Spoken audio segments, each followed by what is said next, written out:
ಪ್ರೀತಿಯ ವಿದ್ಯಾರ್ಥಿಗಳೇ, ತಮ್ಮೆಲ್ಲರಿಗೂ MB ಹಿಸ್ಟರಿ ಯೂಟ್ಯೂಬ್ ಕ್ಲಾಸಸ್ಗೆ ತುಂಬ ಹೃದಯದ ಸ್ವಾಗತ. ಪ್ರಥಮ ಬಾರಿಗೆ ನೀವು ನನ್ನ MB ಹಿಸ್ಟರಿ ಯೂಟ್ಯೂಬ್ ಕ್ಲಾಸಸ್ಸನ್ನು ವೀಕ್ಷಣೆ ಮಾಡುತ್ತಿದ್ದರೆ ಸಬ್ಸ್ಕ್ರೈಬ್ ಆಗಿ, ಹಾಗೆ ನಾನು ಹಾಕುವ ಹೊಸ ವಿಡಿಯೋಗಳ ನೋಟಿಫಿಕೇಷನಿಗಾಗಿ ಪಕ್ಕದಲ್ಲಿರುವ ಬೆಲ್ ಐಕಾನ್ ಮೇಲೆ ಕ್ಲಿಕ್ ಮಾಡೋದನ್ನು ಮರಿಬೇಡಿ. ಬನ್ನಿ, ಈ ಒಂದು ವಿಡಿಯೋ ತರಗತಿಯಲ್ಲಿ ಆಂಗ್ಲೋ ಮರಾಠಿ ಯುದ್ಧಗಳ ಕುರಿತು ಸಮಗ್ರವಾದಂಥ ಮಾಹಿತಿಯನ್ನು ತಿಳಿದುಕೊಳ್ಳೋಣ. ವಿದ್ಯಾರ್ಥಿಗಳೇ, ಮೊದಲನೇ ಆಂಗ್ಲೋ ಮರಾಠಿ ಯುದ್ಧ ನಡೆದಿದ್ದು 1775ರಿಂದ 1782ರವರೆಗೆ.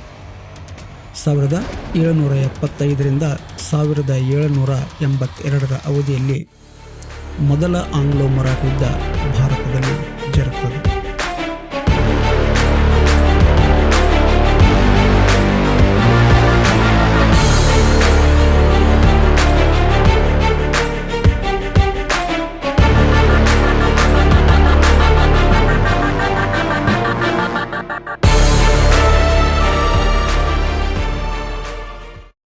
ಸಾವಿರದ 1772ರ ಅವಧಿ ಒಳಗಡೆ ಪೇಶ್ವೆ ಮಾಧವರಾವನು ಮರಣವನ್ನು ಹೊಂತಾನ.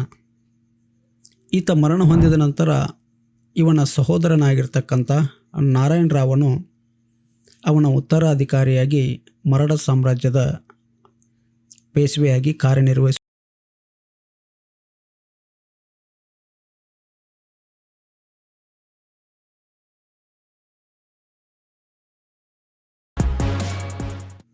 ಇಂಥ ಸಂದರ್ಭದಲ್ಲಿ ಈ ನಾರಾಯಣ ರಾವನಿಗೆ ಒಬ್ಬ ಚಿಕ್ಕಪ್ಪ ಇದ್ದ. ಆತನ ಹೆಸರು ರಘುನಾಥ್ ರಾವ್. ಈ ರಘುನಾಥ್ ರಾವನಿಗೆ ಒಂದು ಆಸೆ ಇತ್ತು, ಏನಂತಾರೆ, ಮರಾಠ ಸಾಮ್ರಾಜ್ಯದ ಪೇಶ್ವೆ ನಾನಾಗಬೇಕು ಅನ್ನೋ ಉದ್ದೇಶಕ್ಕೋಸ್ಕರ ಪೇಶ್ವೆ ಮಾಧವರಾವನ ಸಹೋದರನಾಗಿರ್ತಕ್ಕಂಥ ನಾರಾಯಣ ರಾವನನ್ನು ಹತ್ಯೆ ಮಾಡಿಸಿ ಮರಾಠ ಸಾಮ್ರಾಜ್ಯದ ಮುಂದಿನ ಪೇಶ್ವೆಯಾಗಿ ಈತ ಅಧಿಕಾರವನ್ನು ಸ್ವೀಕರಿಸ್ತಾನೆ.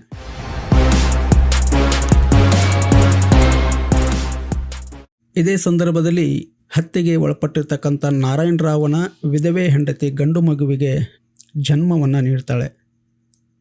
ಆ ಮಗುವಿನ ಹೆಸರು ಸವಾಯಿ ಮಾಧವರಾವ್.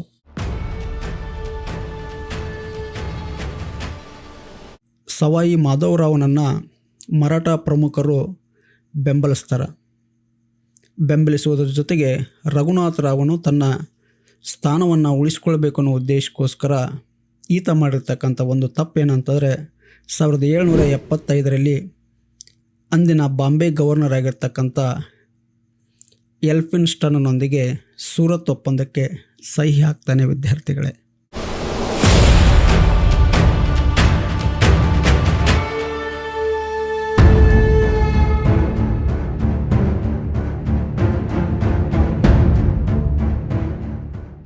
ಇತ್ತ ರಘುನಾಥ ರಾವ್ ಮತ್ತು ಬ್ರಿಟಿಷರ ಸಂಯುಕ್ತ ಸೈನ್ಯಕ್ಕೂ ಮರಾಠ ಪ್ರಮುಖರಿಗೂ ಪೂನಾದಲ್ಲಿ ಯುದ್ಧ ನಡೀತದೆ.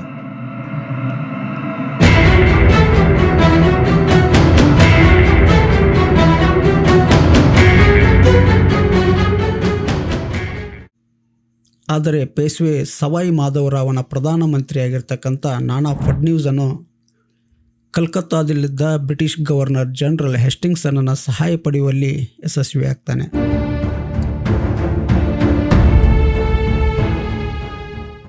ಈತನು ಕೂಡ 1776ರಲ್ಲಿ ಈ ಜನರಲ್ ಹೆಸ್ಟಿಂಗ್ಸನ್ನ ಜೊತೆಗೆ ಪುರಂದರ ಒಪ್ಪಂದಕ್ಕೆ ಸಹಿ ಮಾಡ್ತಾನೆ. ವಿದ್ಯಾರ್ಥಿಗಳು, ಇಲ್ಲಿ ಪ್ರಶ್ನೆಯನ್ನು ನಿಮ್ಮ ವಾರ್ಷಿಕ ಪರೀಕ್ಷೆ ಕೇಳಬಹುದು. ಪುರಂದರ ಒಪ್ಪಂದ ಯಾವಾಗ ನಡೆಯಿತು ಅಂತೇಳಿದರೆ 1776ರಲ್ಲಿ ಅನ್ನೋದು ನಿರ್ದಿಷ್ಟವಾದಂಥ ಸರಿಯಾದ ಉತ್ತರವಾಗಿದೆ. ಹಾಗೆ ಈ ಪುರಂದರ ಒಪ್ಪಂದ ಯಾರ್ಯಾರ ನಡುವೆ ನಡೆಯಿತು ಅಂತ ಕೇಳಿದರೆ ಸವಾಯಿ ಮಾಧವರಾವನ ಪ್ರಧಾನಮಂತ್ರಿಯಾಗಿರ್ತಕ್ಕಂಥ ನಾನಾ ಫಡ್ನೀಸ್ ಹಾಗೂ ಬ್ರಿಟಿಷ್ ಗವರ್ನರ್ ಜನರಲ್ ಹೆಸ್ಟಿಂಗ್ಸನ್ನ ನಡುವೆ ಈ ಪುರಂದರ ಒಪ್ಪಂದ ನಡೆಯಿತು ಅನ್ನೋದು ಕೂಡ ಅಷ್ಟೇ ಮುಖ್ಯವಾಗಿದೆ. ಈ ಒಪ್ಪಂದದ ಪ್ರಕಾರ ಬ್ರಿಟಿಷರು ರಘುನಾಥ ರಾವನಿಗೆ ನೀಡಿದ ಬೆಂಬಲವನ್ನು ಸಂಪೂರ್ಣವಾಗಿ ಹಿಂಪಡೆಯಲು ಒಪ್ಪಿಕೊಳ್ಳುತ್ತಾರೆ. ಇತ್ತ ಪೇಶ್ವೆ ಸರ್ಕಾರವು ರಘುನಾಥ ರಾವನಿಗೆ ಮಾಸಿಕವಾಗಿ 25,000 ರೂಪಾಯಿಗಳ ನಿವೃತ್ತಿ ವೇತನವನ್ನು ನೀಡಲು ಕೂಡ ಒಪ್ಪಿಕೊಳ್ತದೆ. ಹೀಗಾಗಿ ಈ ರಘುನಾಥ ರಾವನು ಅಧಿಕಾರವನ್ನು ಕಳೆದುಕೊಳ್ಬೇಕಾಗ್ತದೆ. ಜೊತೆಗೆ ಮಾಸಿಕವಾಗಿ ಅಂದರೆ ತಿಂಗಳಿಗೆ ಆತನಿಗೆ 25,000 ರೂಪಾಯಿಗಳ ಪೂರ್ತಿ ವೇತನವನ್ನು ಕೊಡಲು ಕೂಡ ಪೇಶ್ವೆ ಸರ್ಕಾರ ಒಪ್ಪಿಕೊಳ್ತದೆ. ಇದೆಲ್ಲ ಮುಗಿಯುವ ಸಂದರ್ಭದಲ್ಲಿ ಇನ್ನೇನು ಮುಗಿದು ಈ ಒಂದು ಕೊನೆ ಹಂತಕ್ಕೆ ಬಂದಿರ್ತದೆ ಅನ್ನೋ ಸಂದರ್ಭದೊಳಗಡೆ ಆ ಬಾಂಬೆ ಗವರ್ನರ್ ಆಗಿದ್ದ ಎಲ್ಫಿನ್ಸ್ಟನನ್ನು ಈ ಎಲ್ಲ ವಿಚಾರಗಳನ್ನು ಒಪ್ಪಲಿಲ್ಲ. ಯಾಕಂದ್ರೆ ಆಲ್ರೆಡಿ ಅವನ ಜೊತೆ 1775ರಲ್ಲಿ ಸೂರತ್ ಒಪ್ಪಂದಕ್ಕೆ ಸಹಿ ಹಾಕಿದ್ದ ಈ ರಘುನಾಥ್ ರಾವನು. ಹೀಗಾಗಿ ಇದನ್ನೆಲ್ಲ ಆತ ತಿರಸ್ಕರಿಸ್ತಾನೆ. ಆತನು ಯುದ್ಧವನ್ನು ಮತ್ತೆ ಪುನರಾರಂಭಿಸಿದನು. ಯುದ್ಧದಲ್ಲಿ ಇಂಗ್ಲಿಷರು ಸೋತರು.